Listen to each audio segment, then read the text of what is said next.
Hello, I'm Yutaka Watanabe, a tax accountant. Welcome to the channel Tax Accountant Nabe Solves Your Money Problems. Today, I'd like to talk about in small-scale M&A, net assets matter.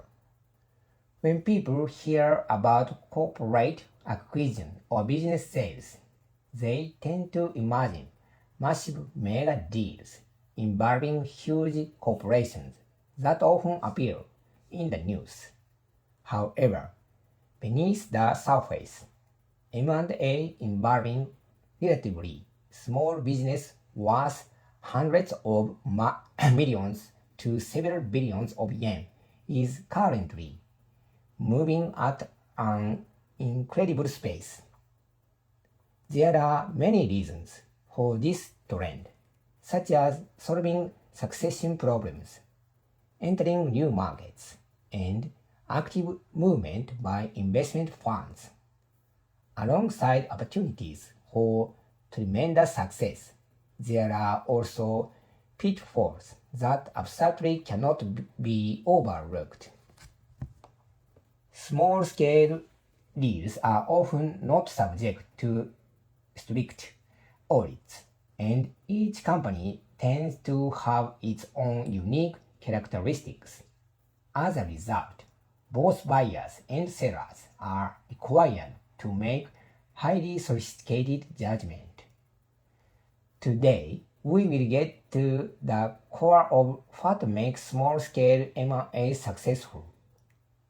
Even topics related to finance that may sound difficult will become much easier to understand by the end of today's discussion. Now, let's jump right into the main topic. Imagine that you are about to buy a small company or sell a company that you have carefully built over many years. What do you think is the single most important factor that determines whether that transaction becomes a huge success or a complete failure? Many people tend to think it's the sales growth rate or it's the customer list with high profit margins. Certainly, sales figures appear attractive when discussing future growth. However, the truth is that these numbers can fluctuate dramatically depending on macroeconomic conditions and industry trend. The real answer lies somewhere entirely different from the flashy numbers shown on the income statement. Before talking about the dream milk growth stories, there is a cold reality that must first be faced directly. The answer is hidden within the balance sheet, the mirror that reveals the true financial condition of a company without hiding anything. If the income statement is a record of how the company performed during this year, then the balance sheet is like a precise geological layer, showing everything the company has accumulated from its founding until today. People naturally tend to focus only on eye-catching numbers like how much profit did the company make this year. However, when a company faces an unexpected storm, the only way to determine whether it can truly survive without sinking is to thoroughly analyze the balance sheet. Whether a company can survive the major changes brought by M&A depends not on this year's sales, but on the financial strength accumulated over many years. At this point, let me confirm the basic equation. Assets minus liabilities equal net assets. That's the formula. After subtracting liabilities, such as debt, from all companies' assets, including cash, equipment, and other property, what remains is called net assets. In small-scale M&A, this simple subtraction becomes an absurd rule that determines the fate of the transaction. Unlike large corporations, small business cannot easily raise funds from the market during difficult times. For some business, net assets are the only lifeline that protect management freedom. That is why this is today's most important point. Net assets are not merely accounting figures for bookkeeping purpose. They are the ultimate risk avoidance tool and serves as a thick protective barrier that represents the company's financial safety.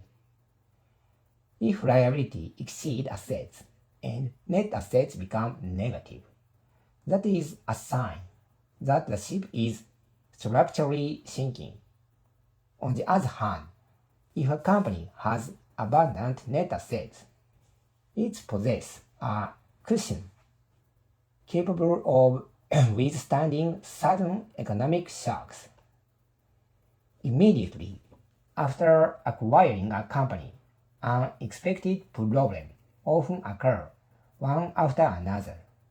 Major customers may suddenly leave, all machinery may break down and require expensive repairs, or key employees may resign due to difference in corporate culture.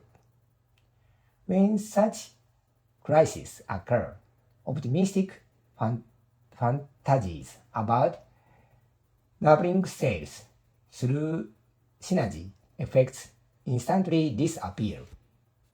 In the end, the only thing that saves the company is the cushion of net assets built from profit accumulated over many years.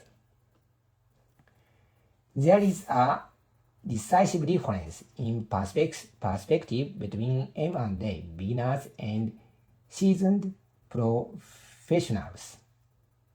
Inexperienced buyers tend to feel reassured simply by looking at the financial net asset figure. This is a typical mistake. Professionals, on the other hand, investigate the quality of the capital hidden behind those numbers as thoroughly as detectives.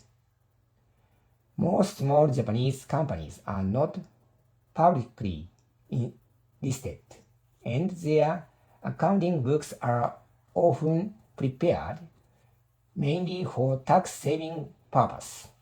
Therefore, the numbers recorded in the books rarely match the company's true market value.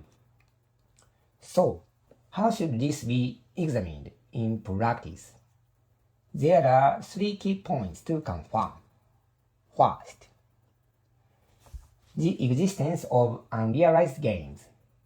Buyers should investigate whether hidden treasures exist, such as land purchased cheaply many years ago, or self-developed patents whose value has significantly increased at current market price. Second, the appropriateness of valuations, but debt that have remained uncorrected for years and worthless inventory items must be deducted from net assets. Third, the overall quality of capital. Were those net assets generated through steady business profits, or were they merely temporary funds injected from outside to make the company appear stronger than it really is. Only after thoroughly investigating these aspects does the company's true net assets value finally emerge. A company with high quality net assets can continue operating stably even during the turbulent first 100 days after management changes hands. The unembellished figures of net asset is what truly reveals the reality of a business to us. Do you really know the true value of your company or the company you are considering buying? Using the perspective discussed today, I encourage you to carefully examine the balance sheet once again. You may discover strengths that you had never noticed before, or fatal weakness that had been hidden beneath the surface. Today, I spoke about in small-scale M&A, net assets matter. If you are interested in small-scale M&A, please also visit the website of Yutaka Watanabe Tax Accountant Office. I will continue sharing content focused on money and business topics. So, please subscribe to the channel Tax Accountant Nabe solves your money problems.